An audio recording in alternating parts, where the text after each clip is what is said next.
Yayo, CJ Savage on the beat, Chef whipping it. Hey y'all, it's Lizzie Yayo, and we are on Keepin' Bando. I have a model, actress, rapper in the building. I'm gonna let her introduce herself. Hi, you guys. It's Chanelica. I. Love it. So Chanelica, where are you from? I'm from Newport News, Virginia, originally. I grew up here in North Carolina, probably when I turned about 7. And I was moving around a lot, different schools and stuff. Even semesters, I would be in different schools. So technically, I was more so around everywhere, like Atlanta, Tennessee, Ohio, Pennsylvania, and stuff like that. But eventually, I made it back here. This is one of my stable places, so eventually I became stable here in Fayetteville. So I'm like a Vietnam native. So tell me, what got you into doing music? I've been doing music since I was in the 6th grade. I started with my sister, Alicia. She's the queen of East North Carolina rap. I started rapping with her when we were younger, and she would live down the street from me. We would ride the bus together, and all the time we would rap. So that's really where it generated from first. Then eventually I stopped rapping because I went to a group home. My sister was still rapping. I kind of tried to push her to keep it going because, I couldn't do it. And I always had that dream of being the rap kid that grew up and was still a rapper. And unfortunately, I've lived that dream out still. That's good. You got focus. Yeah, I stay focused. I don't know how I did it, but I did it. But now where I am now claiming the title of self-proclaimed queen of trans rap. It's not a field yet. I feel that it can become one, though right now in the industry we only have females, males, and the gay community. But we don't see trans rappers because there's not really many.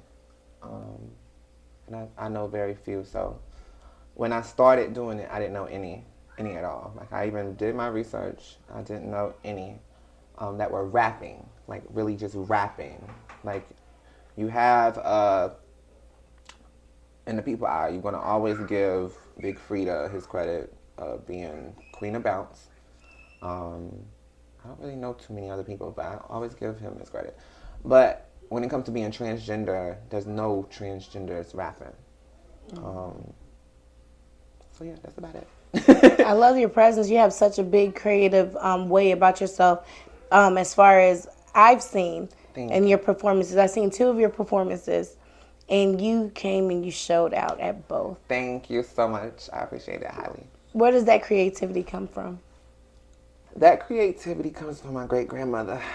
That lady was the creator of all things in my mind because she taught me so much. I feel like my positive and energetic mindset comes from her. So I kind of carried that with me. She just passed away around January on my birthday. So yeah.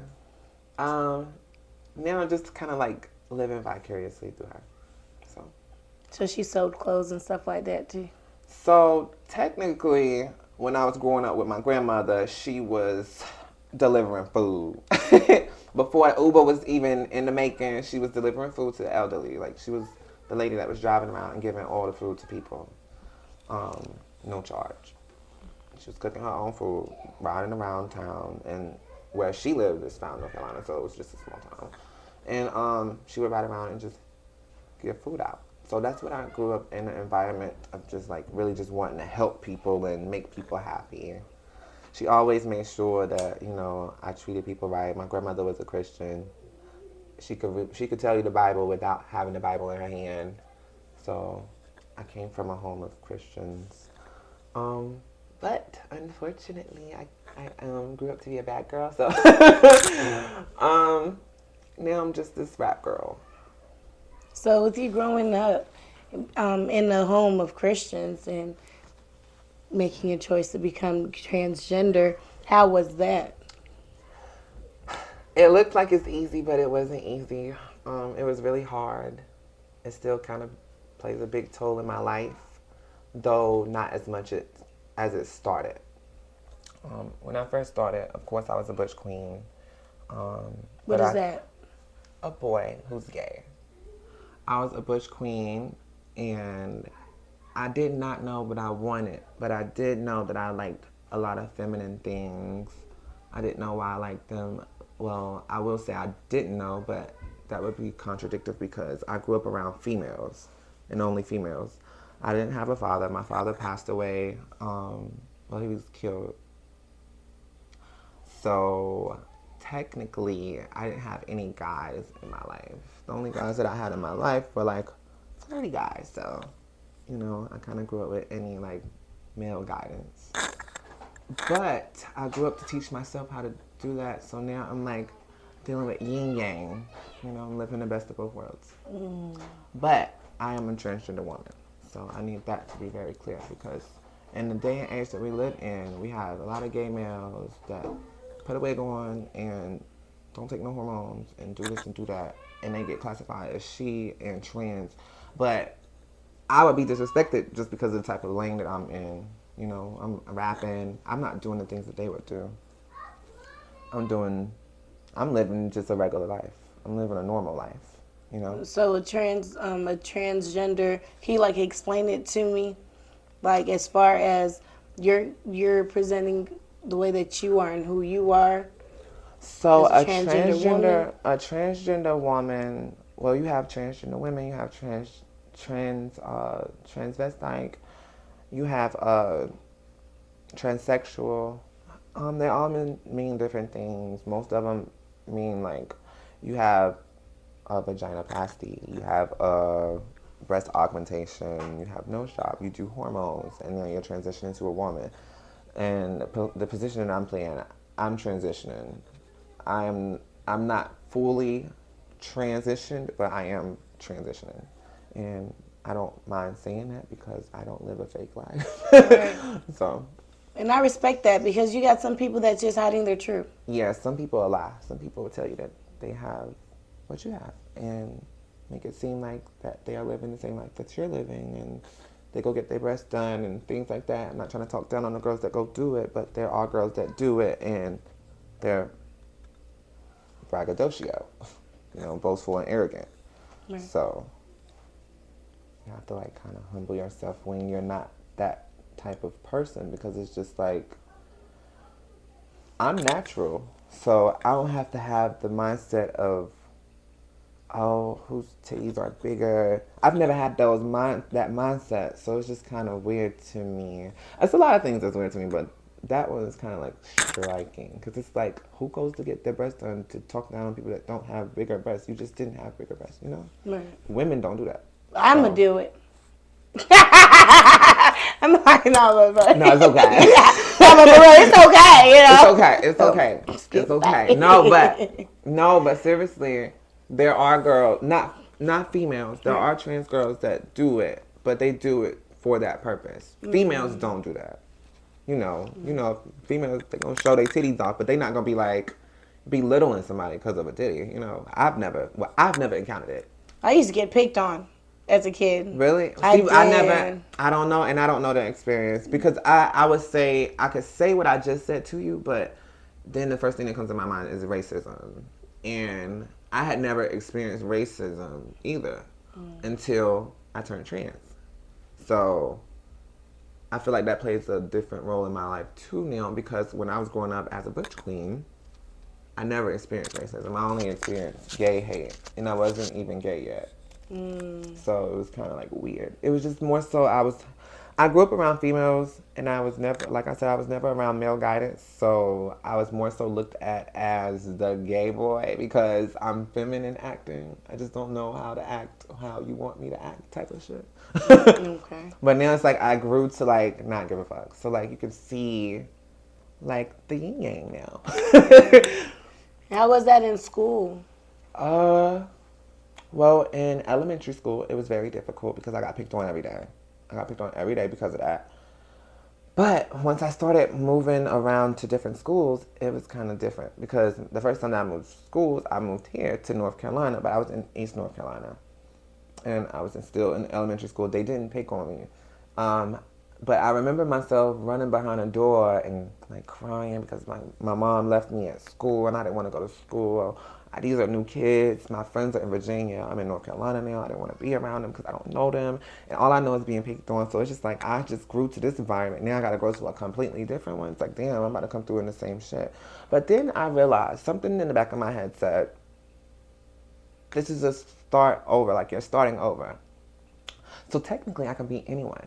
And then changing schools around, that's where me becoming anyone became a thing now. Now I'm creating alter egos for myself. And now I've met somebody. I've went to middle school and high school and stuff.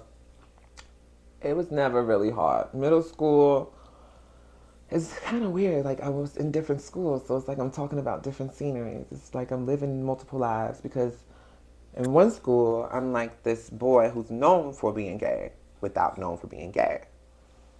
They know that I'm gay. I'm But just it's never not for said sure. it. Yeah, I never say it. When you ask me, I'm saying no.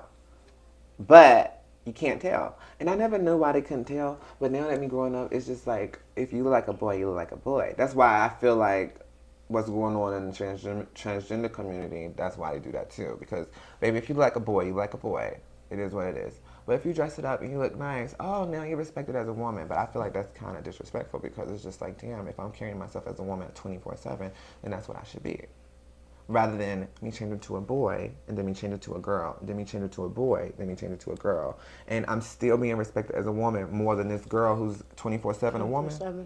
24/7. Sticking herself with needles with estrogen just to be a fucking woman, or whatever y'all would say. You know what I'm saying? Me personally, I just look at it as enhancing how I look. Because if I can grow titties, then they're there. You know? Mm-hmm. I'm not trying to be anybody. I'm not trying to look like anybody. That was the case, I'd be looking like Beyonce, because baby, she is beautiful. You know? Right. And the people you know? And that's just an example, you know? You just want to enhance your beauty and who you are. I just want to enhance my beauty. Be you. Right. I want to be myself. I want to be Chanelica. The girl that's got the chain on with her name written out so people can know how to say my name. Like, where did your name come from? Oh, God.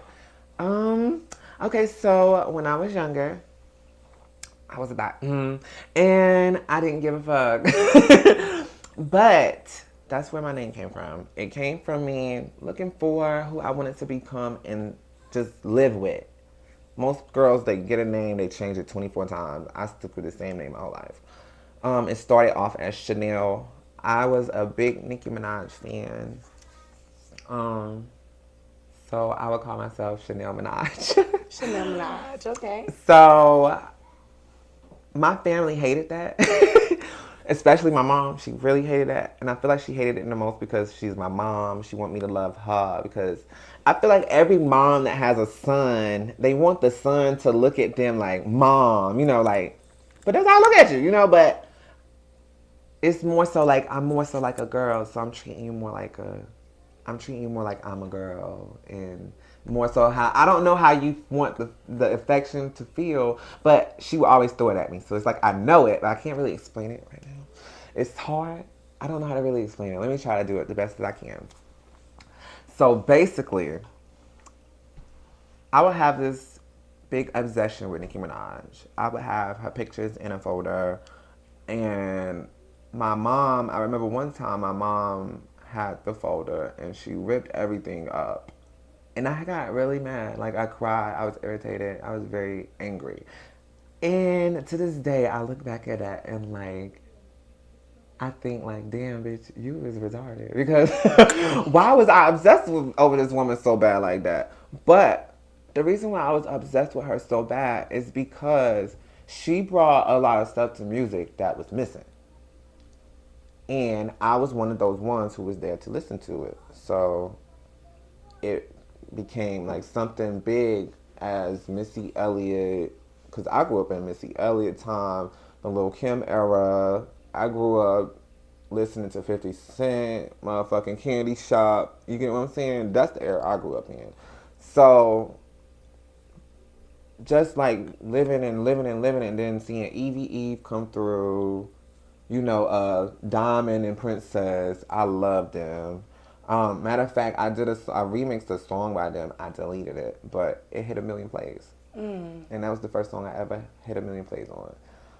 Lil J on the track actually gave me permission to use the beat. You know, he's the one that produced the song for them. Most of all their songs back then, Rocky Hips, all that shit. But he produced that for me, and I never seen it going nowhere because back then I was recording on my phone and it sounded terrible, like terrible. Like I was recording on an Android phone with headphones and some like dollar store headphones, and I was just rapping because it's just back then I couldn't get in the studio because I wasn't accepted. I guess you could say I didn't know how to do my makeup good enough. I didn't know how to do my hair good enough, so people wouldn't accept me easier.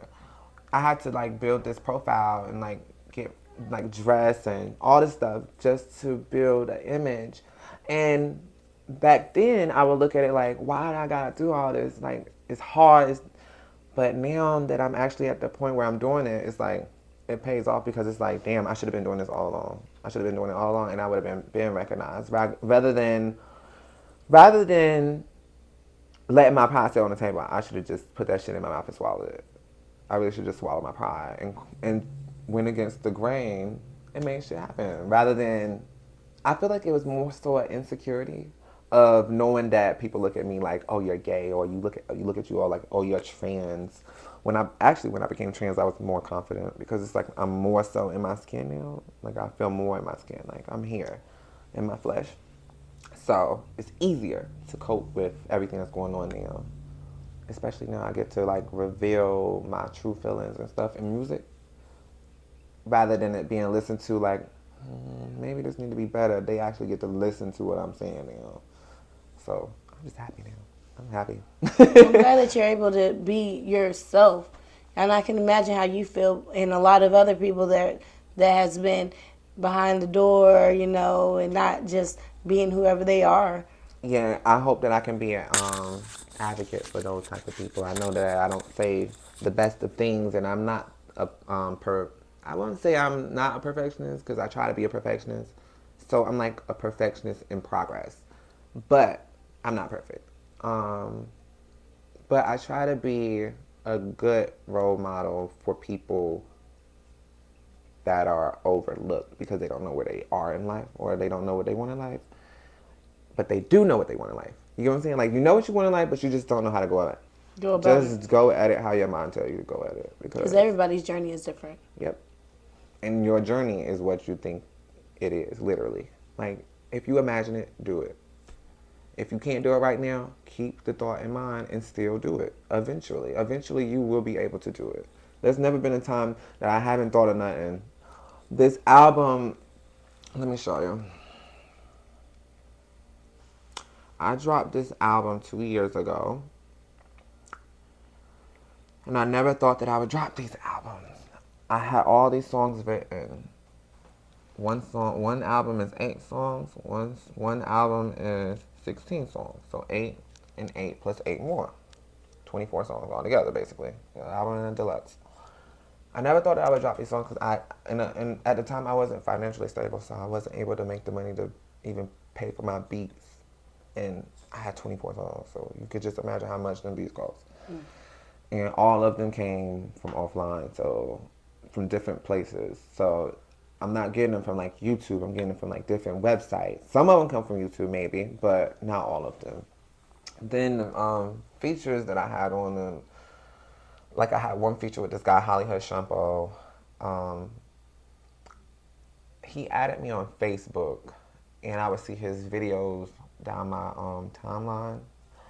I didn't know of him when he added me, but I kind of like learned of him by him posting his videos, and he kind of influenced me to like do it more too.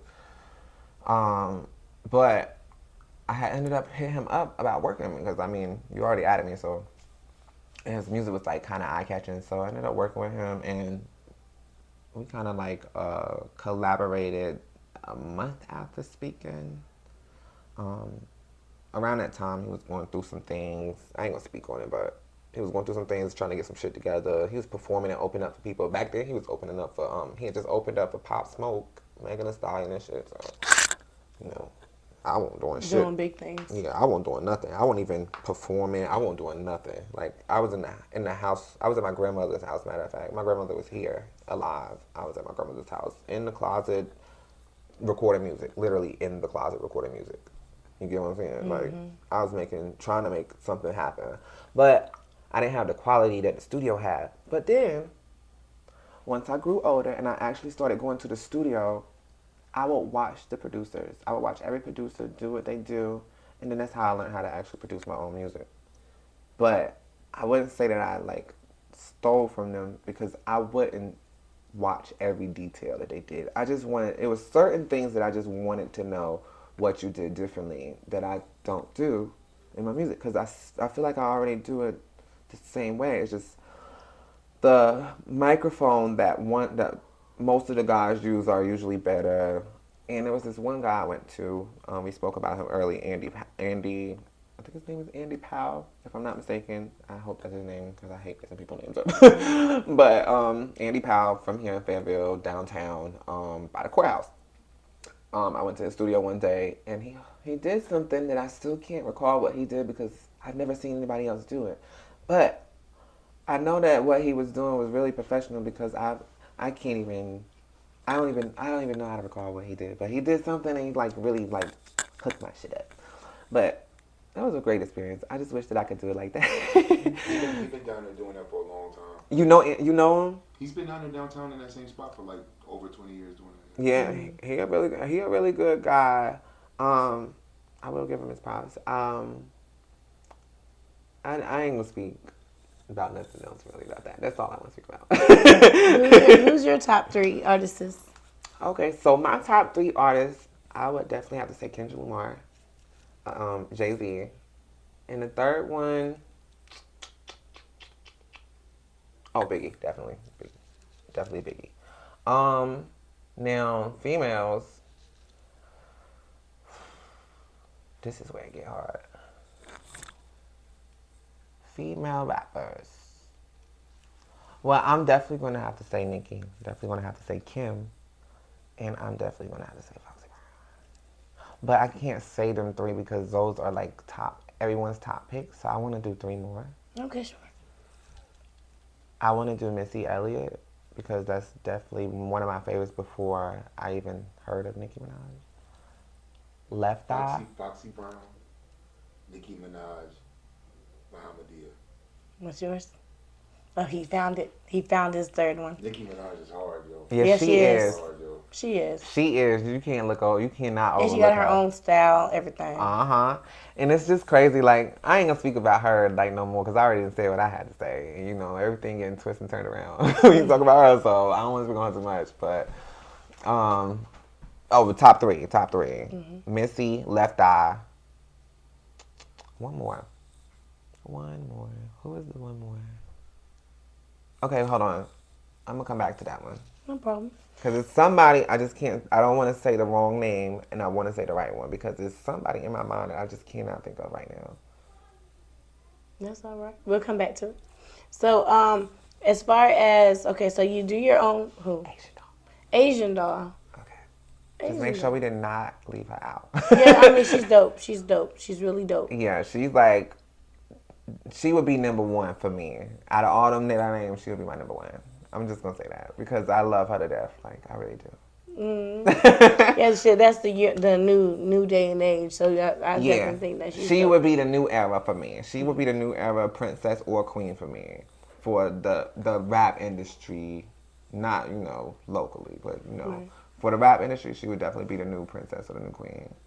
It would definitely go Lil' Kim, Nicki Minaj, Asian doll. So have you been out here in the scene as far as performing? Have you had the opportunity in Fayetteville? Say that one more time. Have you been at any of the performances here in Fayetteville? So, well, the 2 that I did perform at that were here. And then I had performed, okay, hold on, wait, you know that one. Where else have I performed here? Honestly, I don't think that I have performed anywhere else here, but I've performed out of state. Where'd you perform at? I performed in Atlanta at the Too Hot Radio. I was voted in to vote there. It's usually a competition there. I'm usually voted in every month, but I never get enough votes. And this one time I actually got enough votes to go. They voted me. They voted hard because usually you only need 10 votes. So I always been like mad about that because I never get voted in. It's only 10 votes, like it's $10 a vote. But I don't never stress it. I never get mad about stuff like that, even though I do. Okay. But if it's not my time, it's not my time, you know. But this one time I got 30 votes. So I was really happy about that. I did not think nobody was gonna vote for me. I had got like 6 votes earlier, but around the time when it had got closer, I got like 30 votes. I was so happy. Now, how'd that experience go? It was very fun. It was very fast and easy. I didn't think it was going to be as easy as it was. I was just being optimistic. I'm usually optimistic with everything. I think that it's going to happen how I think it's going to happen every single time, just so that it can feel like a cool breeze. So when I leave, it can be like, yes, like I aced the test, you know? Right, execution. So basically, I had a chauffeur around this time. Her name was Miss Mary. Shout out to Miss Mary. But she would take me anywhere I needed to go. She barely would charge me, even though I hated that. I hated that so bad. But around the time, I didn't have that much money. But when I got around my money and shit, she got broke off. I used to pay her my we're gonna speak around now. We're gonna speak in code. I used to have her. She drove me to Atlanta, and it was very last minute. We always do things last minute. That's how I am. I don't know why. I hate that. We went there, and I got there literally 10 minutes before they called my name. So, Yeah, but you made it. from Fayetteville. Okay. It took me 6 hours to get there. Yeah. I was so scared. I thought I was gonna miss it. I was so anxious. When I tell you I was so anxious, but I walked in there like I wasn't. Okay, got to. I was so anxious. Fashionably late, I'm sure. I was. I went in there. I shut it down. I didn't win, but in my mind, I won because I still got there and did what I needed to do. I still got my recognition, and I got my content. So That's what's up. I got out there after I did it. It was a bar in my song where I had rapped, "Laugh to the bank like my name, Dave Chappelle." And right after I spit that, and coincidentally, Dave Chappelle had a podcast, a show or something where he was speaking out about transgender women. Not saying that, I had anything to do with it. I just wanted to speak about that. Okay. It just happened like literally after that. When I was on the radio, I just heard them bring it up, right before my song came on. So I just wanted to speak on that. But other than that, it was a cool trip. I got to party in the VIP section, even though I didn't supposed to be in there because I didn't have. Oh wait, no. So I got voted in after I got the 30 votes after I performed. So people started voting for me after I performed, and that's how I got into the VIP section. Because in my mind, I was thinking like I didn't supposed to be in the VIP section, and the lady had came and kicked me out. But eventually, I got voted in, so I got enough votes to actually get in there. So yeah, so it was kind of like I feel like a blessing. Like I was blessed. Like I was really blessed because. In reality, I was just supposed to perform in that booth, and I wasn't supposed to be in the VIP section because I didn't get enough votes. At first, I only had 10 votes, but I ended up getting 30 votes before I left from the event, so it came out fun. It ended up being fun. It was really fun. After I left from there, we drove all the way back drunk as fuck, me and my driver, and I ended up meeting this girl named Chrissy Beauty. Shout out to Chrissy because she still hits me up. She just played my song the other day, my new single that I just released before I dropped my album off of the album on her podcast. So shout out to Chrissy. Shout out to Chrissy Beauty's podcast. And yeah, she was cool. She was very cool. I met her. She came down. She was going to come down here for my performance when I met you, but she couldn't make it because of family issues. But I don't get mad about stuff like that. Most people get mad about stuff. If you can't make it about shit, I don't get mad about stuff. As long as you keep in contact with me and show me that you can be a real friend, I will love you dearly. Now, what I will say is the last time that I performed, the very first time I performed was in New York, downtown Manhattan, 14th Street. At a bar. It was a big ass bar. I don't remember the name of the bar. I probably should have paid more attention, but it was my first time performing. I was more excited for a performance, so I wasn't paying attention. I was just trying to keep my composure, especially because I had got drunk that night too. I'm gonna stop doing that. Okay, so after this video, y'all heard it out of my mouth. I performed in a bar with a girl. I'm not gonna speak her name because we had some issues, and I don't want to give out free clap. So yeah, I was performing with this girl, but I was overshadowed, and that's another reason I don't want to speak on it. I've never spoke on this situation. It's the first time I've ever spoke on it, but I'm going to speak on it now. I was overshadowed. I feel like people kind of get intimidated by me. That's why I try to like dumb it down. I feel like that's what I did on this album. I dumbed it down so people can understand me more. And back then I wouldn't dumb it down. I would more so go hard so people can know that I'm one of those rappers. But I think that intimidates people, so I try to not do that so much. Unless I'm dropping an album or something, I'll probably go hard. But I don't do that no more. But back then, I feel like she had got intimidated, or they had got intimidated. It was more than one person. It was more than one person that was performing. And when I got on the stage, it's just crazy to me how we got group pictures. She got her performance captured, but when I performed, there was no video. So I just feel like that was kind of shady. And I never spoke on it, but it never bothered me also as much as it do now that I'm getting the recognition. It just made me feel like, why couldn't she do or why couldn't they do the same thing that everyone else around me who supports me is doing, you know? Right. So it just made me look at situations crazy. Was she like a transgender woman as well, or she's just...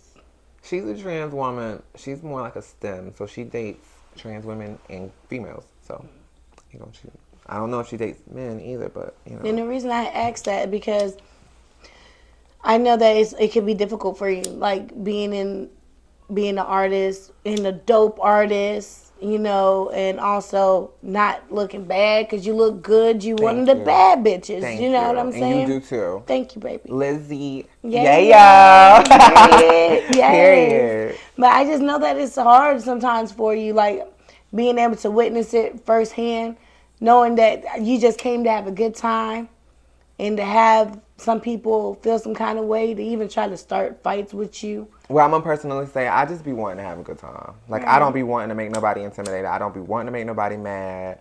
I look how I look. I woke up like this. I have nothing to do with it. I wish I could look better, but unfortunately I can't. But people make me feel like I look like the best thing in the motherfucking world sometimes. So I'm happy with what God gave me. So I just hope that everybody else feel the same way. I think you're dope. I like your music. Like my very first time hearing your music, I was like, this so nasty. I like her. Yes, I remember you saying that. I remember you saying that when I performed, right before I performed. No, after I performed. Mm-hmm. And you gave me all my respect. Like, you gave me my flowers. Like, you probably one of the, like, you the only person that I know, female, that actually, like, support me and give me that knowledge, that acknowledgement of knowing, like, yeah, bitch, you got this. You know, most people, they just, I don't know, some people be giving me bad vibes. It's okay. You still know, this is just an opinion, you know what I'm saying, or my advice. They probably know that you got it so hard, like, and they want to stay close to you. Just know how to feed them. Trust me. Just know how to feed them. Facts. Other than that, they're still supporters. You ate that up because that's the damn truth. Like, I think that you should Just keep on doing your thing. I'm here. I'm supporting, most definitely. I'm actually honored to be able to have you on this platform. Thank you so much for having me. I'm really honored to be here. No problem, man. I just feel like other people need to know, like, hey, what you won't do, somebody else will. And she's going to make it regardless of any demons or any type of whatever. What's for her is for her, man. Most definitely. No, that's facts, though. No Most cap. definitely. And you got your album that drops today, right? Yes, my album is out, Pink Acid. You can stream that everywhere. Apple Music, Tidal, Spotify, YouTube, anywhere. Even out of the country, you can stream it on Deezer, that's in France. And you have a whole bunch of different sites. Just Google me, Chanelica Carter. Yeah. Let them know where to follow you at. And you can follow me on Instagram at the Chanelica. And I think that's it. Okay. You can go, follow me on Instagram at the Chanelica. And Google me. Google it, period. Google me, baby. Yeah.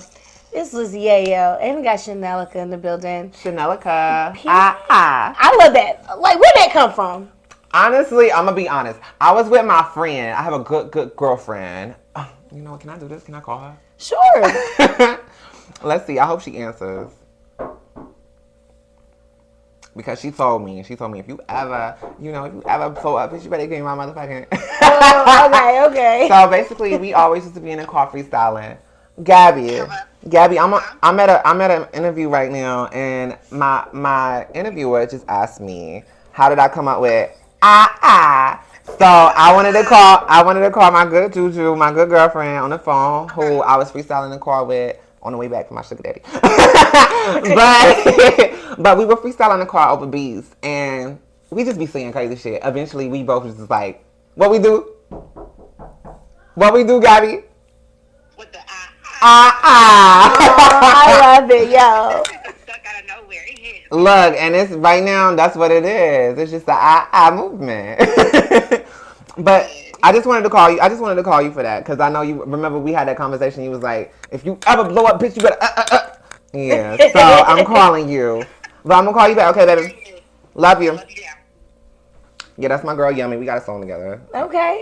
She's a trans girl. But yeah, that's about it. Pink Acid, streaming now, Apple Music. Keep it in the bando. Ah. Hey.